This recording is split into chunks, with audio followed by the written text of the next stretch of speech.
Hello. All my guests tonight have been abducted by extraterrestrials. They have learnt many important things in their journeys, and in sharing their experiences with us, we can learn some crucial truths about what it is to be terrestrial.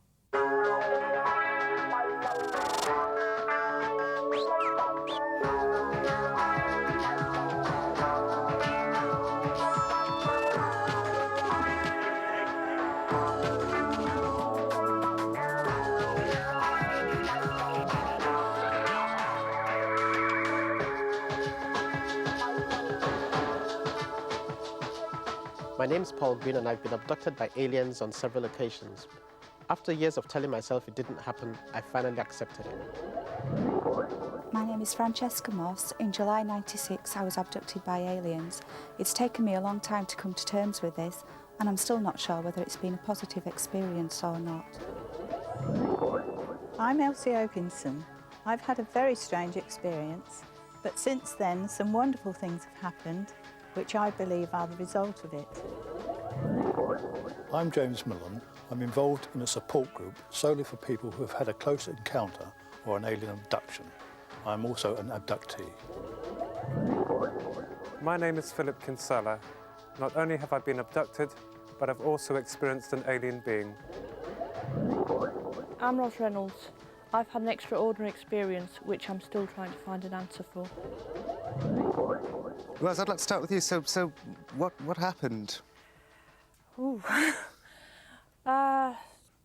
It was just like an ordinary evening. Me and my boyfriend was going to visit a family and relatives up in Corby in Northants, and it normally takes about 2.5 hours to drive there.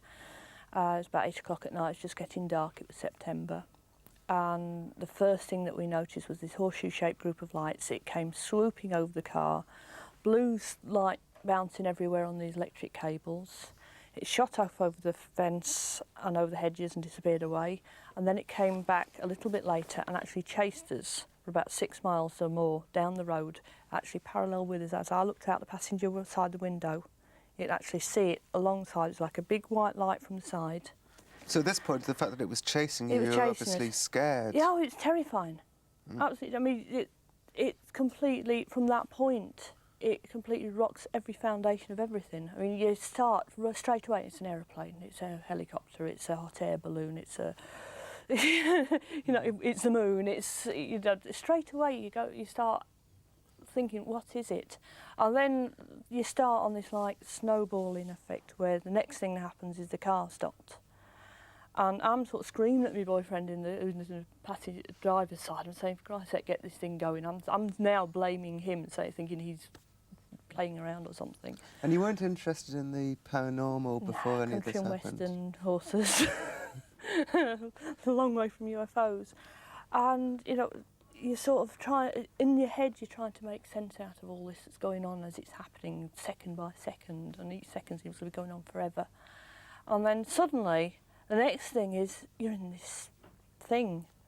It's like this dirty, grey-pink room, and you sort of feel like subdued, sedated. And was it actually dirty? Yeah, it had this dirty feel about it. It had this strange atmosphere. There's this smell of rotten eggs. Yeah, a smell of rotten eggs. It was the strangest. I can relate to that. Feeling of the weight was wrong.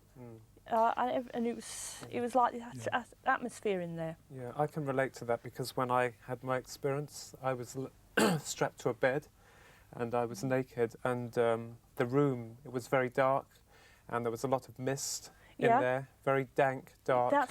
Yeah, and very unsettling. Yeah. Very unsettling. I mean, so you've gone from this situation where 1 minute in the car, the next minute, what the hell am I doing here? Where am I? And then you go through into this next room. And there's like there was this 3'6" little grey-blue guys, sort of like, you think, well, go over, and all you can see is this great perspex pedestal in the middle, and they're trying to make you go towards that.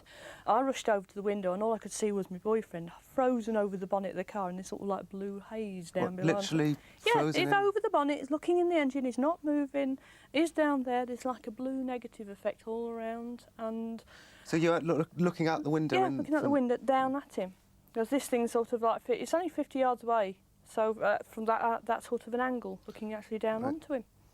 And then everything sort of seized up inside. It's like my brain just sort of said, time out, folks, you know, what on earth is happening? And there's all I can remember is like these spidery fingers and these like 3'6" fellas and moving me all the way towards this table, and then I just blanked out. Like I said, the next thing I know is I remember vaguely a very, very tall fella with sort of like a white robe, and most beautiful eyes, blue eyes. And I always remember that was a nice thing. And then suddenly you're back in the car and you just feel like you've been drugged, and it's...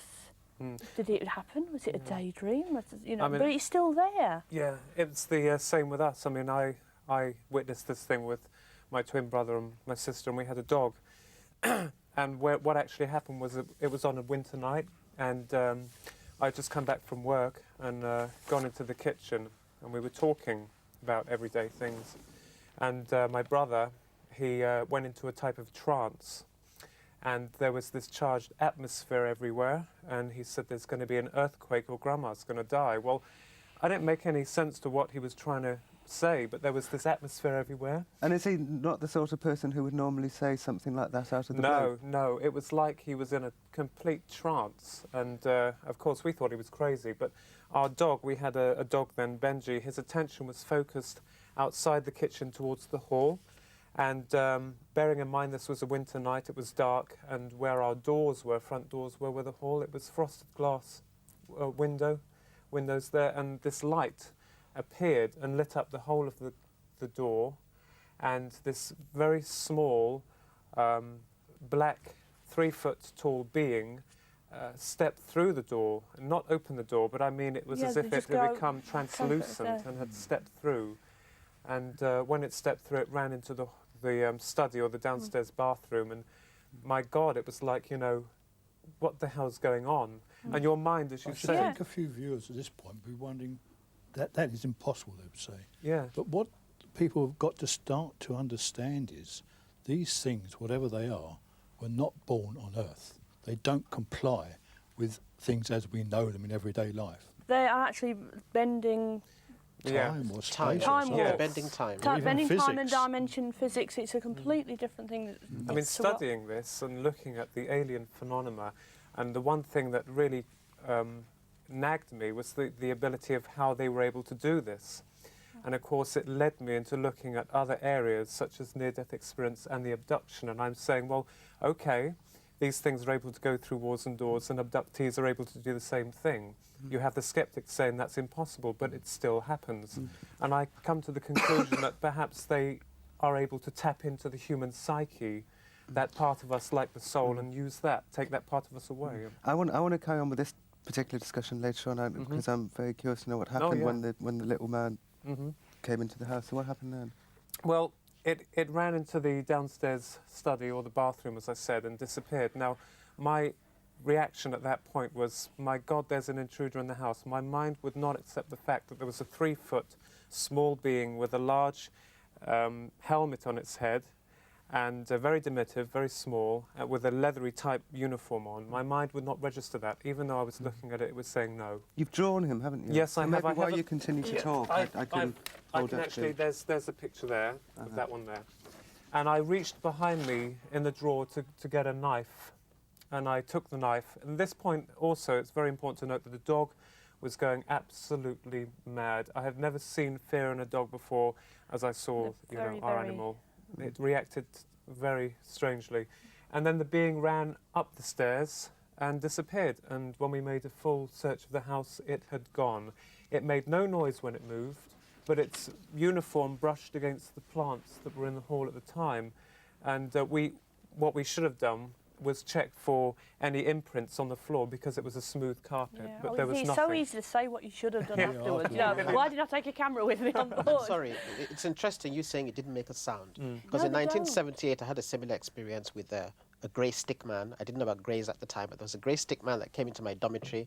This was in Africa at the time. I was in a school. It was a very large dormitory, like a barracks, if you like. And this grey man suddenly appeared and came running towards me in the middle of the night.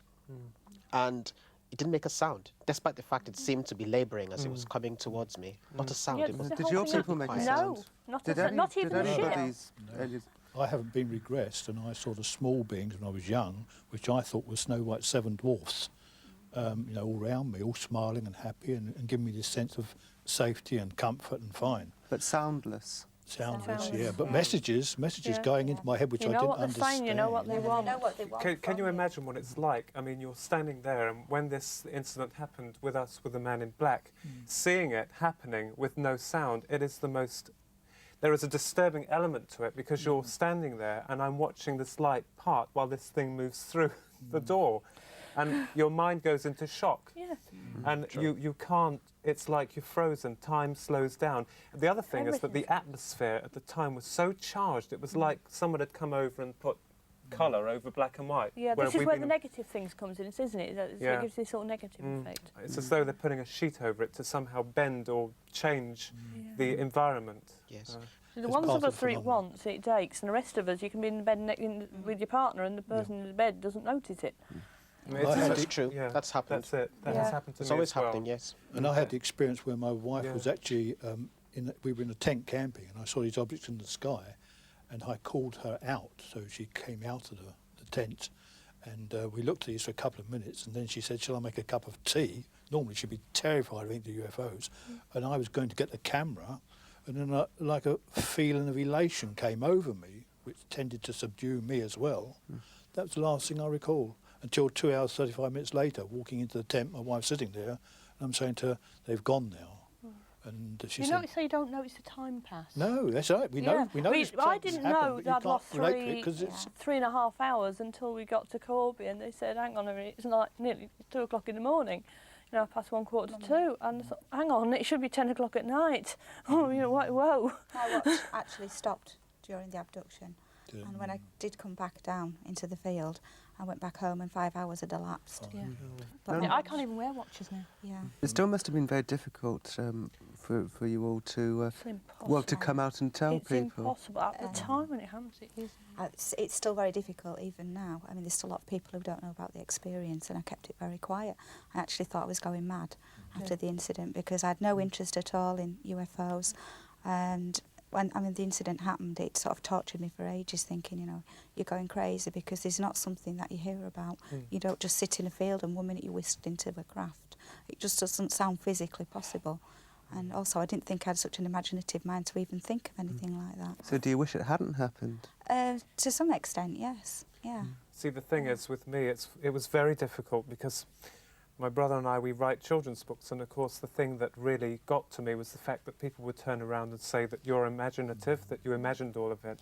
But my God, you can turn around and you can say, look, you know what you saw, you know what you experienced, and when people on the outside pointing to you, it's as though you've got all the critics in the world looking at you. When you're saying, "Hey, excuse me, I'm trying to understand a problem that happened to me, something that I can't explain," all those people that you thought could help and understand you don't. They turn away. Yeah, it's true. They turn lash away. in your face, or what's worse is they sort of nod knowingly and then give you very wide or berth. even go to sleep while you're talking about it. Yeah.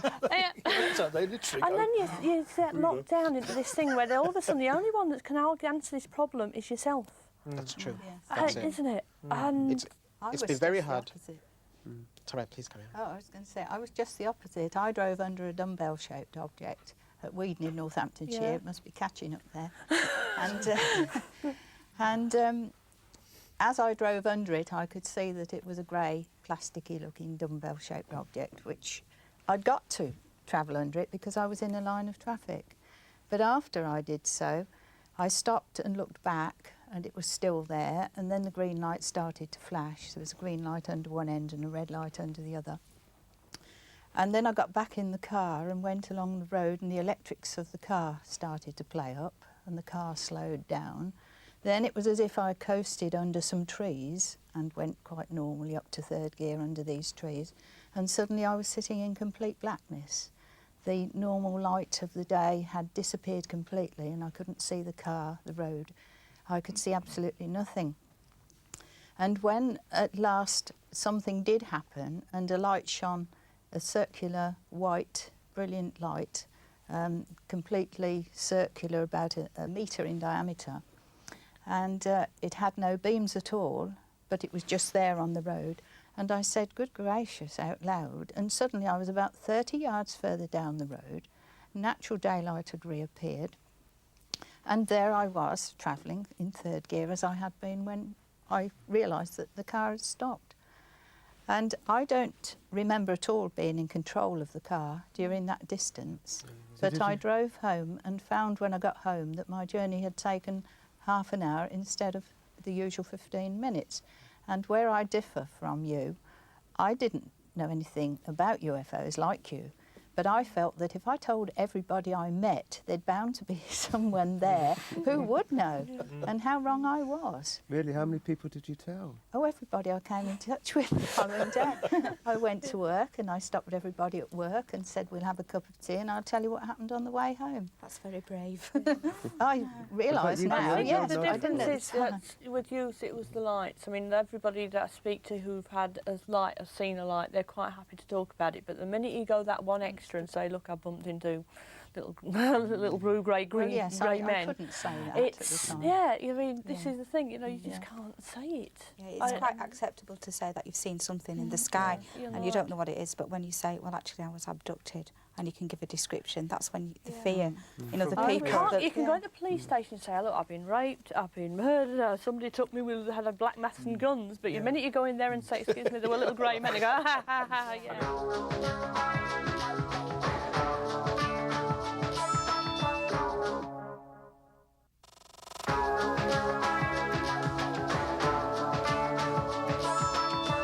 Do any of you feel exploited by the UFO community? Very much so. We're always Yeah. brought along Probably to sort of Yeah. be the promote the book or Yes. be the firing To line to promote say, someone well, else's this book. is, you know, they always ask us what Yeah. to tell a story, then they take us away, and then they have a whole load of people saying, well, this is what really happened. They I'm weren't part of there. a group of 40 people who have had close encounters, and I can't turn to any one of them, possibly except maybe Elsie, and say, would you like to appear on a TV programme or do an article? Because the people, they just want to stay right away from it. They understand that people do not understand what is going on. So I bet you were glad when you heard that we weren't going to have any Skeptics UFO or- experts. Yes. They are. Really, Frightening yeah. they are. Yeah. They really are frightening. Because We can speak there seems to be openly. a general consensus in the whole mind of the public that if anything comes from above, it's going to invade the earth, and that's going to be the end of us. Oh, And the that may well be Independence Day true. thing. Yeah. But I haven't It's a gone into joke. that. But that's It's a just, joke. but we also know from all the history that anything that's attributed to be a god and loving also comes from up there. So now the difference is we're all sitting here. We haven't been bumped off or murdered or disappeared. And we all, I think you'll find, that a lot of us would qualify it by saying we all feel that we've gained some advantage out of this. Yeah. I mean, sorry. So I was going to move on to you, Paul, because you've said that it's made you a better person. Perhaps can I hear your story and you Oh, can yes. explain how it's made you a better person? In the past, basically, I've sort of tried to debunk any time I had an abduction and say, oh, it didn't happen. There must have been a rational explanation for it, and it wasn't until February 1996 I had an abduction. Which seemed to stretch over 2 days, if you like. Well, it didn't take place within a 48-hour period. I mean, I had two separate incidents within approximately 24 hours of each other. That blew my mind completely. On the 17th, I saw a blue man in my bedroom, which I couldn't account for. Well, he was just It just there. appeared and it was glowing. It was a nice blue glowing color. And normally I should have screamed my head off when I saw it, but it was giving off an aura of peace, if you like. It threw something at me as soon as I discovered it was there. I wouldn't say threw, more likely it stretched out its hand. A ball of light came out, a pale yellow-colored ball of light, and slowly came at my face, sort of hit me right there. I didn't feel anything, but it was like somebody just switched off the lights, or somebody switched off the power, if you like, and switched the power on again. Time had jumped, because it happened at dawn. It was still dark in the room, and all of a sudden it was broad daylight. The birds were tweeting outside. You could hear the cars in the street. Time jumped. That was it. I was very happy that day. I was elated. I thought, wow, that's got to be proof. I saw something right here in my own bedroom. I told the wife. I told anybody who would listen.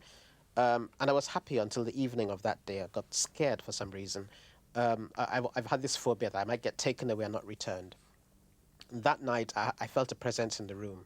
I spent the whole night clinging to my wife. I was really scared. Then about 5:30 in the morning, I heard birds tweeting outside. I thought, right, that's it. I can hear physical sounds outside. Nothing's going to happen to me after all. And I rolled over my back and I thought, I'll relax. And almost immediately something grabbed my hand. I felt a zap of electricity slowly crawl up my arm. Very slowly. I could feel it was there, but it was very painful. And I opened my eyes in a panic, trying to shout out. I couldn't.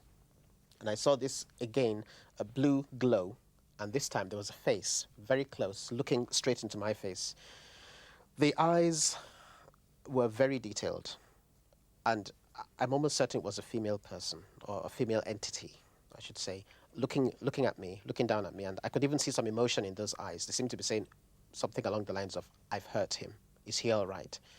I tore my eyes away from the gaze, grabbed my wife. She woke up, and like we've all said early on, there's nothing in the room. She couldn't see anything. By this time, it seemed to have disappeared. I lay down on my back. Next thing I know, I just received this information, this message in my head, which said, your daughter and yourself are precisely the same. Now, that was very cryptic for me, and I thought, what does that mean? But I didn't even have a chance to even think about it, because immediately after that, I felt this buzzing vibration, which I always get whenever there's an abduction taking place. I floated off the bed, went round the room first time, came down onto the bed again. Immediately a second buzz, came off again, went round the room a second time, and the third time this happened, I went straight through the ceiling, which is supposed to be impossible. I went into the room above, or the flat above. The bedroom was empty, and I saw what it looked like. And I'd never been in that bedroom before. But I later had a chance to go in there, and it was exactly as I saw it at the moment when I was going through the ceiling and through the flat, basically. Went through the next one into a third room, right at the top of the building, which shouldn't have been there, because that should have been the roof. And all I can remember about that room is that it had grey walls, and the windows were sloping downwards like that. Was the room dirty like Roz's room? I can't remember any dirt being there. What I do know is that it wasn't clinically clean. Let me put it this way: it wasn't as if I was on a starship. It wasn't like something out of a Star Trek, for example, you know, with all the designs and everything. Yeah. I didn't see that. All I saw were just grey walls. But what caught my attention were the windows. They were sloped, and I was horizontal. I wasn't standing vertically. I was floating horizontally, and I was kicking with my legs at the windows, trying to get out. That's all I can clearly remember. The next thing I know, I was flapping my wings like a bird, or my arms rather like a bird, trying to fly over a city. This seemed to take all my willpower completely, and I think they did that so I couldn't see what was happening. When they'd finished with me, I suddenly found myself back in bed again, and that was it. That was the end of it. With the flapping of the arms, I've had this as well. And the only way I can relate to this is that somehow you're in a weightless environment, and the automatic thing that you want to do is somehow sustain yourself in that environment. So you try flapping your arms. No, that is possible, yes. Well, I actually went on a bungee jump. Might sound strange, but completely non-UFO. But the strangest thing, it was a reverse one where they actually catapult you up as opposed to drop you around. And as you go up, you automatically, it's strange, you automatically hold your arms out and try to flap. And you watch anybody doing a bungee jump, that they do that. Did anybody suffer? I mean, when I actually was taken up into the craft, I can remember going up, just really upwards fast, and I felt so ill. I had a headache in my nose and everything. It was like real pressure. And I just wondered if anybody else felt anything, because afterwards I had nosebleeds. I had nosebleeds. And headaches. Headaches. I've still got the headaches. Yeah. Oh, yeah, you go through all sorts of nosebleeds. Now, I don't know if you might find this. My nosebleeds, which were exactly 50 years after my abduction as a child, and the blood was a light orange, red. Now, normally nosebleeds are dark, but the blood that goes to the brain is highly oxygenated and would be of a lighter colour. But what also happened, of course, I had something drop onto the palate of my tongue, and I took it out, and this was 8:30 in the evening, exactly 50 years to the date from when I was abducted as a child. And I looked at this little piece of what appeared to be metal, and on the end were like 3 little bumps, and on those little bumps were like little pins, 3 little pins on each end on 3 little bumps. I thought, well, it's not a tooth filling, and I had my meal at 5:30ish, and it wouldn't write on paper. I didn't know what to do with this thing. And I sat holding it to about 10 o'clock again, roughly about the time when I arrived home as a child, about 10:30. And about 10:30, I threw this thing away. Now, in the bin. And it's like, I don't know much. At that time, I'd heard of implants, and I assumed they were little round ball bearings of some sort. And I looked, and hadn't even entered my head.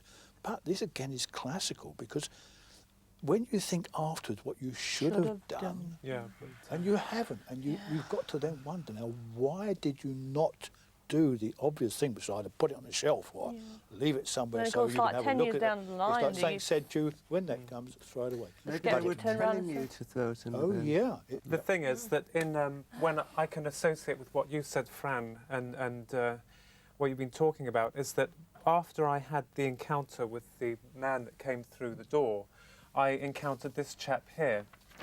And what would happen was that I would be lifted, I would be floating through the house at night, and I would be taken through doors that were shut and actually pass through them, and I was floating up, rather like that, and I was seeing myself going through the glass, and I'm thinking to myself, my God, I'm going through the glass. How is that possible?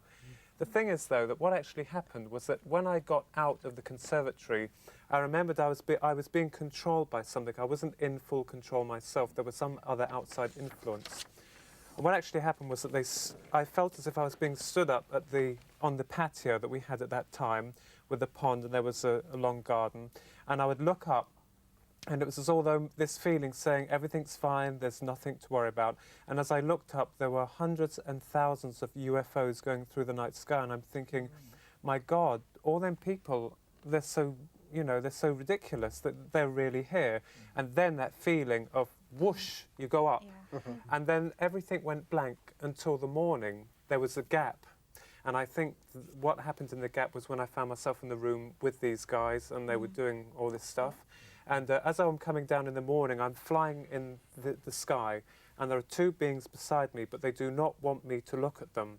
And my attention, as dawn's coming, is focused on the conservatory, and just above the conservatory there is a huge ship, and underneath the ship is a man, as was I've drawn in the picture, with a tall pointed hat, a pointed face, 2 slits for eyes, 2 dots for a nose and a slit for a mouth, and he wore a one-piece uniform. His arms were folded like this, and his expression was of complete rage and anger. And it was like, whew, as I'm coming down to the ground. He was in a bad mood with you.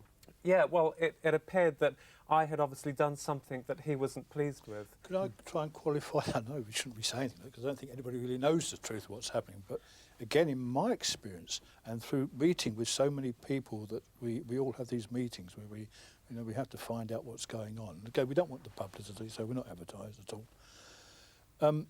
The figures, I think they adopt either a uniform or their appearance so that we can accept what we see. You get various descriptions. They're never quite all tallied, always a little bit different. But I had the feeling on my last encounter where I was in this room with small people and large ones, they were communicating with themselves and with me. I understood all that was going on because I could understand they were communicating somehow, but I cannot to this day describe those people. And I think the reason is, if I could see them, I probably would be in trouble as well. I may well have reacted in a way that they could not have coped with. I think they present something that we can cope with, and then that is why it's always so strange. I had a vivid description of them, because once I got into the craft, the actual going up and then coming round in this craft, whatever it was, that actually blacked out. But then I can remember coming round, it was very, very bright light. It did have a funny smell to it, but it was really bright. And I was laid down on that, I assume a table, I was laid down. Something was across my chest, I couldn't move my chest. And when I looked down to the right side of me, there was these three beans, I don't know how to describe them, whitish grey. I couldn't tell you whether it was the body or a suit, but I couldn't see any seams or zips or anything. It was all in one. It was really, it was so weird. They had very, very large black eyes. They'd no ears, no nose, no mouth, no facial hair, anything. And it was their eyes. And there was like touching with, I don't know whether it was a stick or something, but there was touching on my leg and everything. Then were they being nice to you? Stick. No, I just think they was totally indifferent to me. I didn't Totally. emotionless. Yeah, it's like it's laboratory. Yeah, They're there to do a job. There's And no that's cup of it. tea, no talking No, to you. there's Do the thing. nothing. Thank you. You Bye didn't bye. really. To them, I was just something to whatever they were doing to me. I felt I had more sympathy from the taller beings. Yeah, than that's from it. oh, The that's taller, interesting, whilst I was looking round, I saw another young girl, a teenage girl, in exactly the same position as me, opposite me, and I felt this sudden rush of like maternal love. I thought, this poor girl in the same situation.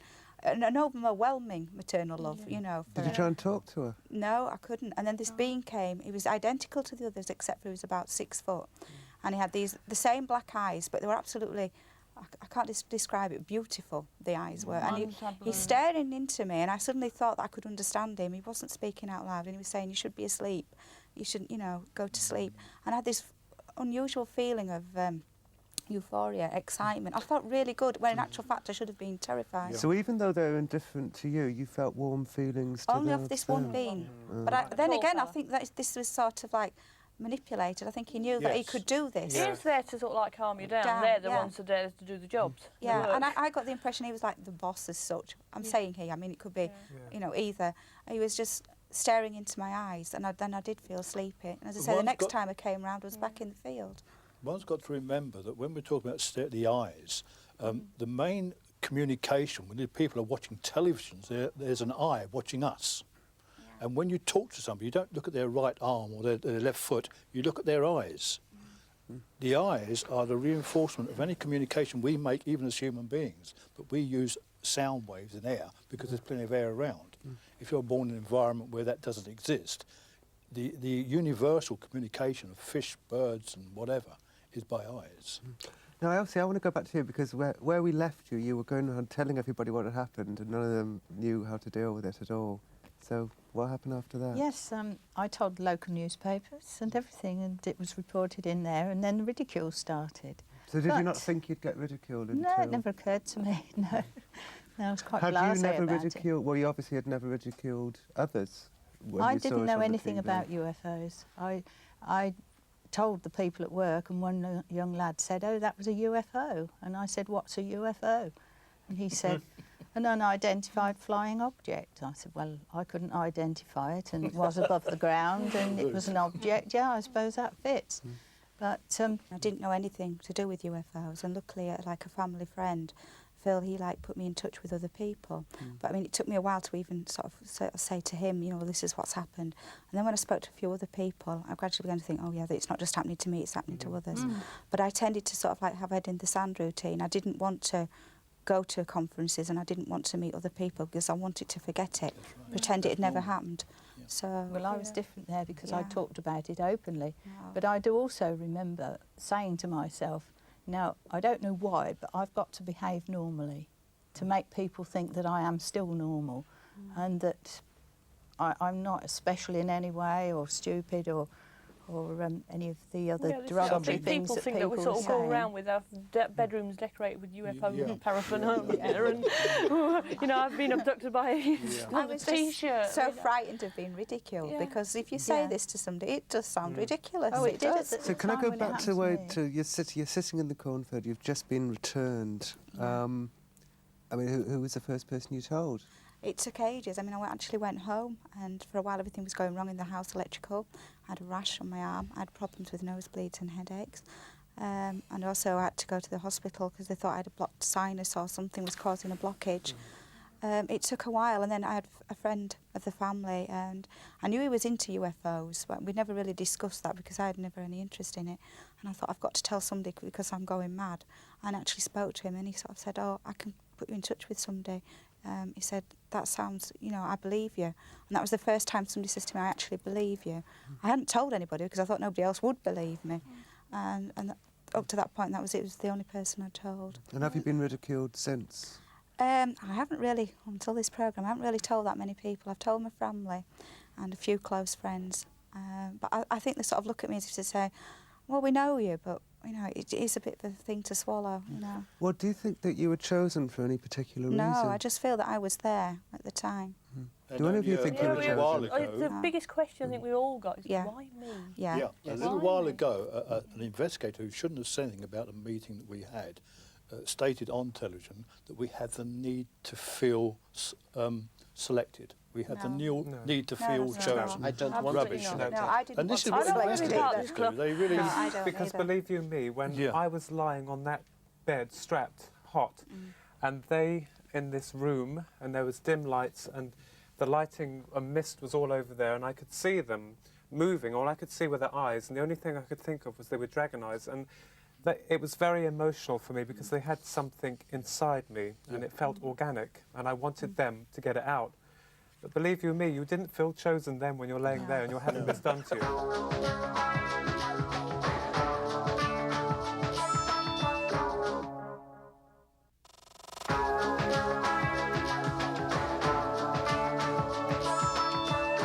So none of you remember, those of you who were probed, none of you remember actually the probing itself? No. No. I remember the probe being inside, and Yeah. I'd read about got this. marks. I'd read about this so many times, and I thought, ridiculous, you know. But when it happened, I mean, there were things that I couldn't verify within most literature because it felt organic, and I was struggling. And in terms of proof, you're not really in the right frame of mind during that time to ask them for something to do. But what they did to me afterwards, I think, as a way of a comfort to change the situation, was that they took me through a screen, and they showed me a landscape, a hilly, rocky landscape. And the strange thing is, I'd never seen this before, yet I had. I'd been shown it there, and yet there was a memory recall of me seeing it before somewhere else. So I don't know in terms of how much they interplay with the imagination. Or if Do you they'd see what I actually mean? taken you before and shown you the same things Yeah. to pacify you. Yeah. Did because they that tell you other- why they were showing you it? Did they explain? They were trying to convey the importance of this place, yet I couldn't understand what they were trying to explain. In terms of proof, again, when I, if I just finish lastly, when I saw this guy here, this one here, when I reached him, he had such an angry look on his face and his arms were folded, and I wanted to ask him, I thought, well, I've got to have proof. I must have proof to take back because no one will believe me. So I said to him, look, how the hell can I get through locked and bolted doors? They're locked because I'd gone through them. This technicality, this strange occurrence was the focusing of my mind. I thought about it when the being came through the door, when I was being dragged through the windows, and it was stuck in my mind. It was the only sane thing I could think of to ask him. And he raised his eyes to the underneath of his craft, and it came out all gibberish. He would not tell me, and I knew he wouldn't tell me. He wouldn't tell me a thing. Do you know why he wouldn't tell you? Because I'm no scientist, but I mean, had he told me something, it may have benefited me in a way. I don't know. I mean, we'd understand. I think for a I've been start. told something what's vitally important, but I can't remember. Yeah. That's When it's time, it will come out. It will come out. It won't make sense to you. It's like me. Yeah. I got the engine plans, and I drew these engine plans, and they don't make absolutely no sense to me at all. There's this thing called rubidium crystal. It was like the main drive. There's something about it being below zero. And I gave this to this physicist, and he looked at it and said, this is nothing, and then it's faded off the paper completely. And then he said, I don't believe this. And then it came back up again, and he's had a look, and he said, hang on a minute, I've heard of this crystal. And I thought, what? When did that happen? That was in 1988. Now, this is to do with cosmology, which is the Big Bang and the steady state. And one of the little things that come to me was that the Big Bang and the steady state are the same thing. And what you have is the event horizon of a black hole. Now, just before Christmas, there was a load of programs about cosmology, and he left out one of the main ingredients, which was time dilation. So if you're travelling towards black hole at the speed of light, and if you go through the event horizon, you've got to assume the speed of light because light is travelling that direction inside there. Then if you get infinite, what they call infinite mass, if you achieve the speed of light with Einstein's theory of relativity, you are then in a different dimension because the time dilation and the infinite mass and the quantum physics, when you're coming back to quantum field effect, you know, the mind boggles. It doesn't solve anything, but what it does, as what I'm trying to illustrate, is when Roz says something about a crystal, in fact, if you studied what she actually said and tried to put it, you may possibly find it works. What I say about cosmology is nothing important because it's irrelevant, because it's too beyond our time. But if you look at it, you find it's a very simple explanation. They don't even mention when they go on TV. Yeah, time dilation. They cut bits out. It's like, Yeah. I've like seen so they don't many know. space footages of the Earth in orbit from the NASA spacecraft, so you see these things all around the orbit. Yeah. Invariably, there are cases where a projectile or a missile is trying to shoot one of them down, and these guys, they whiz off. Yeah. This is stuff that we are never shown, and I'm thinking, well, hang on a minute. We are supposed to be the intelligent species here. We have supposed to progress so far in technology in terms of that field. Why aren't we being told about this? And it is there in black and white. What more proof do people What need? frightens me is when I draw a picture of a spaceship or whatever craft, And then I find many years later that somebody goes on television who's worked on the Roswell case, worked on the Roswell ship, and he picks up a picture of the Roswell ship, and I say, hey, it's the same thing. I've become a psychic artist. I do writings, like this, for instance. I mean, that was one of the first pictures which I saw, and the writing that came with it. Can I read it? Mm. White Swan is your guide and helper, and you have seen his influence in your drawings. White Swan was a North American Indian, and his tribe watched over and revered the silver trumpeting swans, now unfortunately near extinction. If you can find a picture of one, you will see that they have a special beauty, and then understand why you are drawn to them. I mean, I get the messages, but I can only do them with pictures, and what on earth that means, I do not know. So in a trance-like state, you drew that? That will go any Which way is the- up, down, around. There's like a universe. As does There's Elsa's. a universe Elsa's Yes. coming I Show in. the think other what one I then. find funny is that everybody Different, here has got an artistic talent. And personally, the same thing happened to me. I couldn't draw at I've all. drawn horses before. Have you brought any of your drawings with you? No, I then? didn't dare bring any in. I was nervous. Are they as good as these, though? They're similar, actually, yes. Yes, Yeah. Now that you've come out and met some of the others who've shared your experiences, do you think you'll be joining a real support group? I think so, yes. Yeah. No obligations, there's no finance involved. Yeah. It's no to do with money or anything like that. Yeah, yeah, Just being there. yeah. Support. It's just to get rid of that feeling of being You have isolated. to find more of us. Yeah. Well, it's happening automatically in the street, isn't it? When you walk down, you sort of talk to somebody, or you meet somebody, and somehow you get this feeling. You know, it's the psychic thing comes out, and you sort of see somebody in the street. Somehow you get drawn together, and you get Yeah. talking on a completely nothing. And suddenly, somewhere during the conversation, it comes up, and they've had the experience, and we're all coming together for something, and it's coming soon. I would agree then. Yes. And that's when all our memories will be awakened, Yeah. and then we shall know What's Yes, what, I about. think why that's it when it's all going to was. happen, yes. Yes. Does it help, by the way, having the six of you sitting around sharing your experiences? Is it, is Yeah. it Yes, it This does is help. like this It is a does typical help. witness Yeah. support group meeting. Yeah. You This sort is of come how along, we- you sort of feel like you're the only one. There's Yeah. nobody out there. There's nobody to help you. If you're like me, I mean, I spent like 3 years locked in the house, scared to go out. All I did was at night, if I went to sleep, I'd start doing things like this. It's all done by dots, sleepwalking, drawing these pictures. And I'd do like hundreds and hundreds of them, and then I'd be typing hundreds and reams of information and pictures.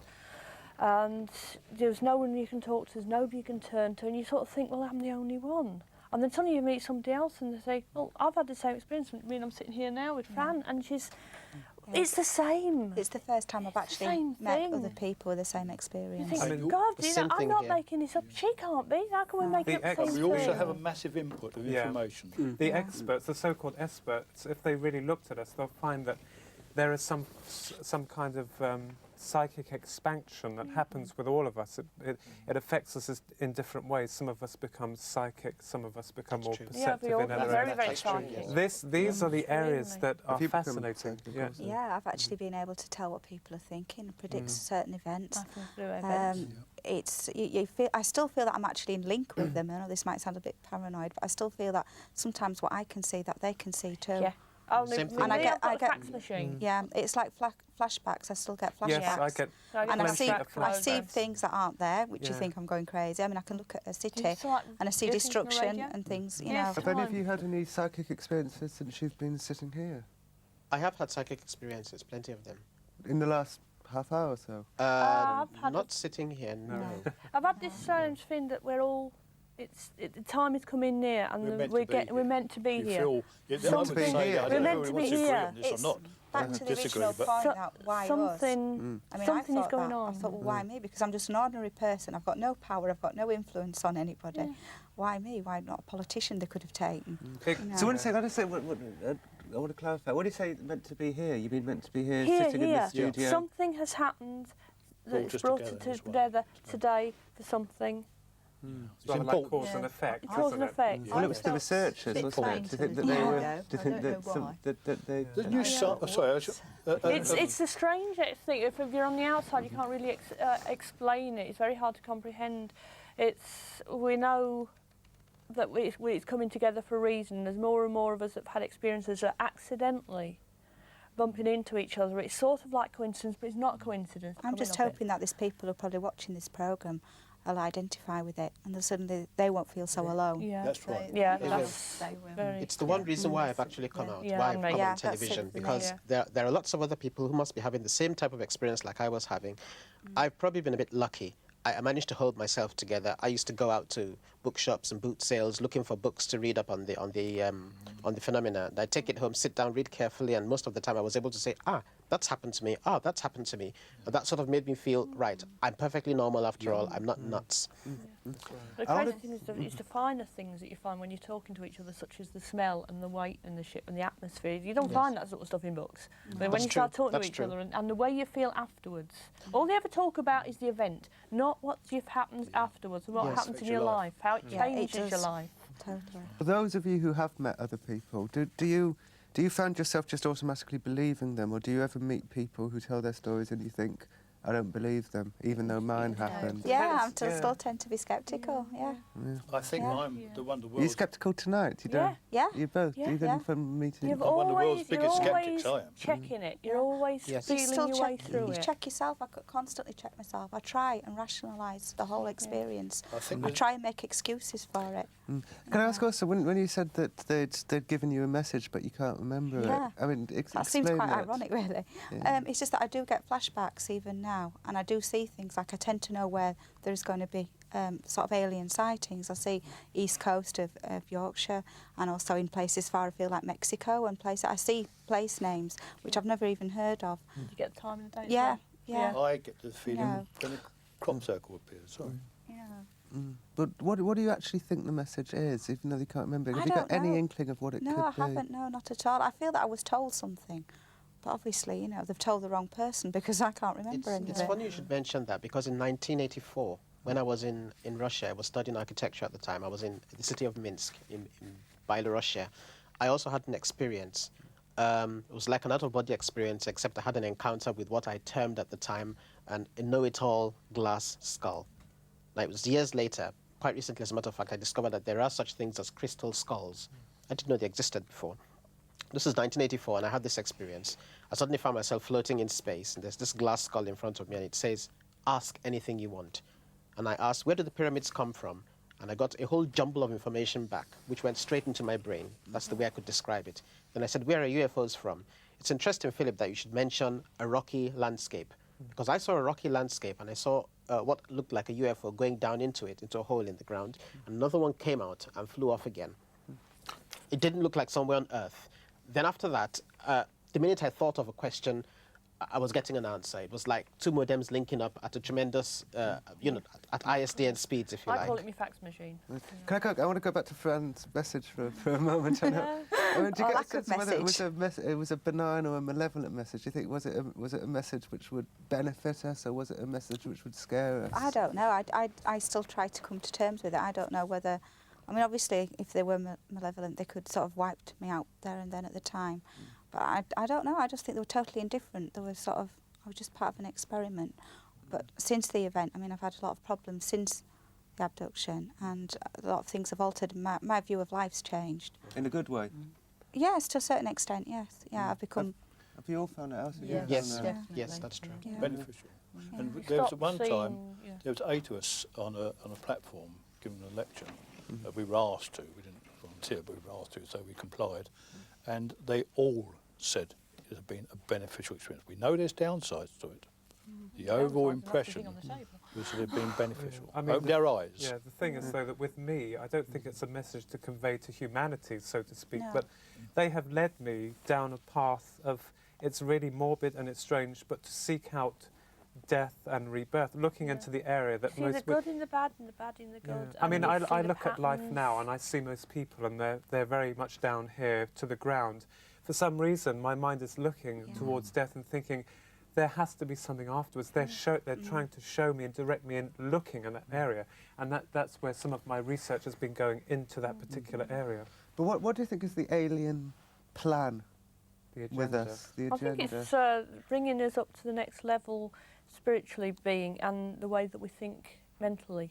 I mean, we're still locked in our little wars and with our little material needs, and we're all of us have had an experience where we're on another level now. It's the only way to explain it. We see a much bigger, much more open picture. What about you, Elsa? I don't like the word alien personally. Yeah, I aliens would are rather yeah. call it extraterrestrial, well, the because these experience. beings are from outside the Earth, and I think that they're there to help us, and I think this is an awakening of memories that Sometimes we've collected in past incarnations and between incarnations. Isn't it sometimes a way, like if you're trying to teach a child not to burn it, to put his hand on the fire because he's going to burn it, and until the child puts his hand and the nasty experience of burning the fingers, they'll learn not to do it. But from that, they'll learn also a whole new. I mean, this is a very simplified version. They learn what fire is. Fire gives you heat, but you don't sort of mess with it, and you can go on from there. And I feel it's a two-way thing. At the same time, we're helping them because they've got their problems, and I think that's one of the reasons why they're taking us up and doing these experiments. I think they're trying to save their own race as well. I don't think anybody can make a judgment about what's happening.